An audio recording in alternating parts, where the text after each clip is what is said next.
ఏ క్షణంలోనైనా ఇజ్రాయిల్పై Iran దాడి చేయనుందని దాదాపు స్పష్టమవుతోంది. దీనికి సంబంధించిన సన్నాహాలు శరవేగంగా సాగిపోతున్నాయి. ఇంతవరకు ఘర్షణ వాతావరణం వరకే పరిమితమైన ఉద్రిక్తత పూర్తిస్థాయి ప్రాంతీయ యుద్ధంగా మారవచ్చనే సంకేతాలు స్పష్టంగా వెలువడుతున్నాయి. టెహ్రాన్లో హమాస్ అగ్రనేత హనియా హత్యానంతరము పశ్చిమాసియాలో ఉద్రిక్తతలు పెరిగిన సంగతి తెలిసిందే. హత్యకు ప్రతీకారం తీర్చుకుంటామని ఇరాన్ హెచ్చరించింది. తాజా పరిస్థితుల తీవ్రతను గుర్తించి అమెరికా అప్రమత్తమైంది. పశ్చిమాసియాకు అణు జలాంతర్గామిని పంపుతున్నట్లు ప్రకటించింది. ఇప్పటికే బయలుదేరిన అబ్రహం లింకన్ విమానవాహక నౌక పశ్చిమాసియాకు వేగంగా చేరుకోవాలని పెంటగాన్ ఆదేశాలు జారీ చేసింది. అమెరికా రక్షణ మంత్రి లాయిడ్ ఆస్టిన్, ఇజ్రాయెల్ రక్షణ మంత్రి గ్యాలెంట్తో ఆదివారం 2 సార్లు ఫోన్లో మాట్లాడారు. ఇజ్రాయెల్ రక్షణకు అగ్రరాజ్యం కట్టుబడి ఉందని ఈ సందర్భంగా ఆస్టిన్ తెలిపారు.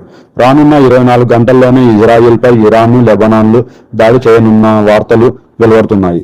టెహ్రాన్ సంయమనం పాటించాలని ఫ్రాన్సు, జర్మనీ, బ్రిటన్ కోరాయి.